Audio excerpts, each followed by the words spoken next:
بنو نذیر مدینہ منورہ سے نکلنے کو تو نکل گئے، مگر خیبر پہنچ کر انہوں نے اپنی سازشوں کا جال سارے ملک عرب میں پھیلا دیا۔ ان کے رئیسوں نے مکے جا کر قریش کو آمادہ کیا۔ قبیلہ غطفان کو خیبر کی آدھی پیداوار کا لالچ دے کر اپنے ساتھ ملا لیا۔ بنی اسد ان کے حلیف تھے، وہ بھی اٹھ کھڑے ہوئے۔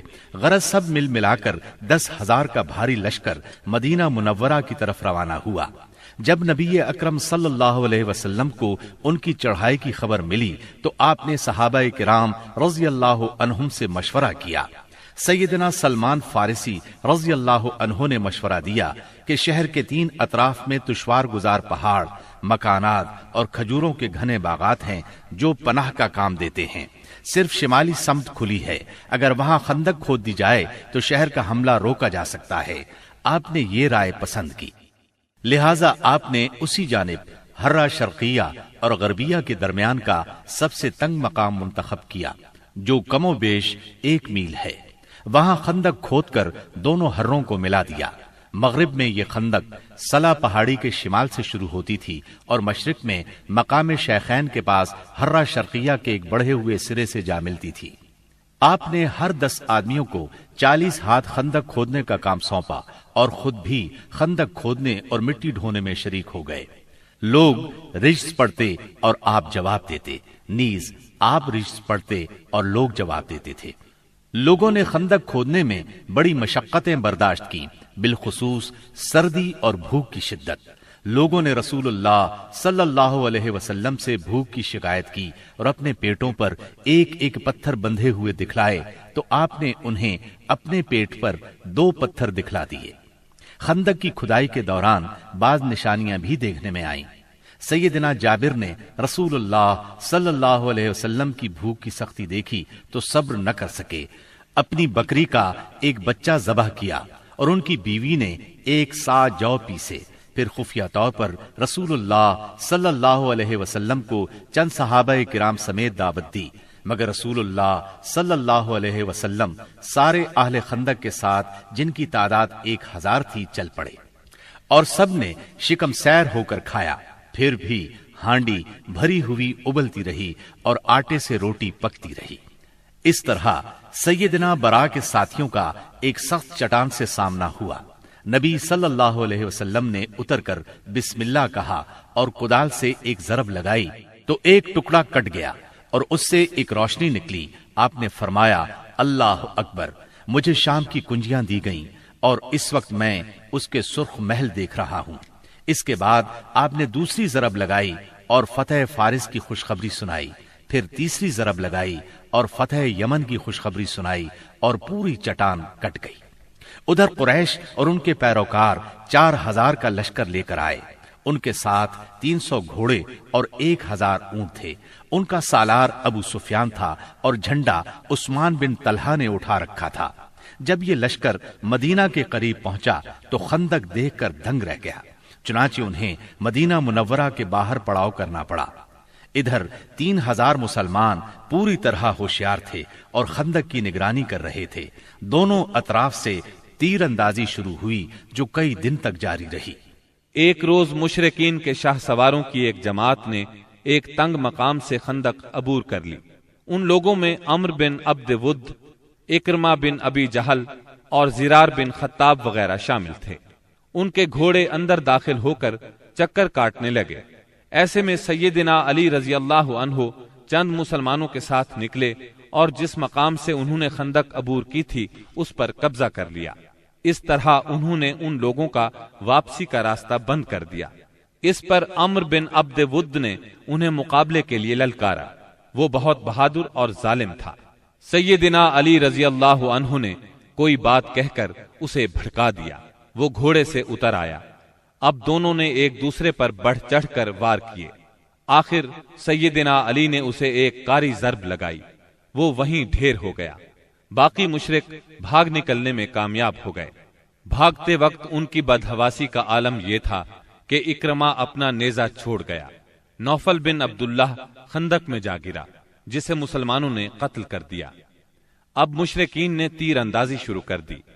تیروں کے ساتھ وہ پتھر بھی برسا رہے تھے۔ مسلمان عورتیں ایک قلعے میں محفوظ تھیں۔ وہ قلعہ بنو قریظہ کے پاس تھا۔ بنو قریظہ نے جب یہ دیکھا کہ مسلمان حملے کی زد میں ہیں، ادھر میدان خالی ہے، تو قلعے پر قبضے کے برے ارادے سے قلعے کی طرف بڑھے۔ ایک یہودی تو پھاٹک کے پاس پہنچ گیا، عورتوں نے بھی انہیں دیکھ لیا اور ان کے ارادے کو بھانپ لیا۔ سیدنا زبیر رضی اللہ عنہ کی والدہ اور نبی کریم صلی اللہ علیہ وسلم کی پھوپھی سیدہ صفیہ رضی اللہ عنہا آگے بڑھیں اور اس پر حملہ کر دیا۔ آن کی آن میں وہ ڈھیر ہو گیا۔ انہوں نے اس کا سر کاٹ کر میدان میں پھینک دیا۔ اپنے ساتھی کا سر دیکھ کر بنو قریظہ کے لوگ یہ سمجھے کہ قلعے میں مسلمانوں کی فوج موجود ہے، لہٰذا آگے بڑھنے سے رک گئے اور واپس لوٹ گئے۔ غزوہ خندق شوال 5 ہجری میں پیش آیا تھا۔ مشرکین نے قریباً 1 ماہ تک مسلمانوں کا محاصرہ جاری رکھا۔ اس کا مطلب ہے محاصرہ شوال میں شروع ہوا اور ذیقعد میں ختم ہوا۔ ابن سعد کا بیان ہے کہ جس روز رسول اللہ صلی اللہ علیہ وسلم واپس ہوئے وہ بدھ کا روز تھا اور ذیقعد کے ختم ہونے میں صرف 7 دن باقی تھے۔ اس جنگ میں دونوں طرف کے صرف چند افراد مارے گئے، یعنی 10 مشرک اور 6 مسلمان۔ ایک تیر سعد بن معاذ رضی اللہ عنہ کو لگا، جس سے ان کے بازو کی بڑی رگ کٹ گئی۔ انہوں نے اللہ سے دعا کی کہ اگر قریش کی جنگ ابھی کچھ باقی ہے تو اس کے لیے انہیں زندہ رکھے، ورنہ اسی زخم کو ان کی موت کا سبب بنا دے۔ البتہ انہوں نے اپنی دعا میں یہ بھی کہا، یا اللہ مجھے موت نہ دے یہاں تک کہ بنو قریظہ سے میری آنکھیں ٹھنڈی ہو جائیں۔ خندق کی لڑائی دراصل جان اور مال کے نقصان کی جنگ نہیں تھی، بلکہ یہ جنگ اعصاب کی جنگ تھی۔ اس میں کوئی خون ریز معرکہ پیش نہیں آیا، لیکن پھر بھی یہ اسلامی تاریخ کی ایک فیصلہ کن جنگ تھی۔ اس جنگ کے نتیجے میں مشرکین کے حوصلے پست ہو گئے اور ان پر یہ بات واضح ہو گئی کہ وہ مسلمانوں کی اس چھوٹی سی جماعت کو جو مدینہ منورہ میں نشوونما پا رہی تھی ختم نہیں کر سکتے۔ وہ کیا، عرب کی کوئی طاقت بھی انہیں ختم نہیں کر سکتی۔ اس خیال کی وجہ یہ تھی کہ غزوہ خندق میں مشرکین بڑی طاقت، ساز و سامان اور بھاری تعداد کے ساتھ آئے تھے۔ اس وقت اس سے بڑی طاقت فراہم کرنا عربوں کے بس کی بات نہیں تھی۔ اس لیے رسول اللہ صلی اللہ علیہ وسلم نے احزاب سے واپسی کے بعد فرمایا، الآن نغزوهم ولا يغزونا نحن نسیر الیہم۔ اب ہم ان پر چڑھائی کریں گے، وہ ہم پر چڑھائی نہیں کریں گے۔ اب ہمارا لشکر ان کی طرف جائے گا۔ نبی اکرم صلی اللہ علیہ وسلم غزوہ خندق سے واپس آنے کے بعد ابھی ہتھیار اور کپڑے اتار کر ام سلمہ رضی اللہ عنہا کے گھر میں غسل کر کے فارغ ہی ہوئے تھے کہ جبرائیل علیہ السلام تشریف لے آئے اور بنو قریظہ کی طرف نکلنے کا حکم دیتے ہوئے فرمایا، میں آگے آگے جا رہا ہوں، ان قلعوں میں زلزلہ برپا کروں گا اور ان کے دلوں میں روب ڈالوں گا۔ یہ کہہ کر وہ فرشتوں کے ساتھ روانہ ہو گئے۔ ادھر رسول اللہ صلی اللہ علیہ وسلم نے لوگوں میں منادی کرائی کہ جو شخص سن رہا ہے اور اطاعت پر قائم ہے وہ عصر کی نماز بنو قریظہ میں پڑھے۔ اس کے بعد آپ نے مدینہ منورہ کا انتظام ابن ام مکتوم رضی اللہ عنہ کو سونپا اور سیدنا علی رضی اللہ عنہ کو جنگ کا علم دے کر ہراول دستے کے طور پر ایک جماعت کے ساتھ آگے روانہ فرمایا۔ بنو قریظہ نے انہیں دیکھا تو نبی کریم صلی اللہ علیہ وسلم کو برا بھلا کہنے لگے، مذاق اڑانے لگے۔ ادھر اعلان سن کر مسلمان بھی جھٹ پٹ تیار ہوئے اور نکل پڑے۔ بعض لوگ ابھی راستے میں تھے کہ عصر کا وقت ہو گیا، چنانچہ کچھ لوگوں نے وہیں نماز پڑھ لی اور کچھ نے بنو قریظہ پہنچ کر نماز پڑھی۔ رسول اللہ صلی اللہ علیہ وسلم بھی مہاجرین اور انصار کے ساتھ نکلے۔ آپ نے بنو قریظہ کے دیار میں پہنچ کر انا نامی کنویں پر پڑاؤ ڈالا۔ اللہ تعالیٰ نے بنو قریظہ کے دلوں پر ایسا روب طاری کیا کہ وہ اپنے قلعوں اور گڑھیوں سے نکل ہی نہ سکے۔ انہیں لڑائی کی جرت نہ ہوئی۔ مسلمانوں نے بھی سختی سے محاصرہ جاری رکھا۔ جب یہود نے دیکھا کہ محاصرہ طول پکڑتا جا رہا ہے تو چاہا کہ اپنے بعض مسلمان حلیفوں سے مشورہ کریں۔ چنانچہ انہوں نے رسول اللہ صلی اللہ علیہ وسلم سے درخواست کی کہ وہ ابو لبابہ کو بھیج دیں تاکہ ان سے مشورہ کر لیا جائے۔ آپ نے ابو لبابہ کو بھیج دیا۔ انہیں دیکھ کر مرد حضرات ان کی طرف دوڑ پڑے، عورتیں اور بچے ان کے سامنے دھاڑے مار کر رونے لگے۔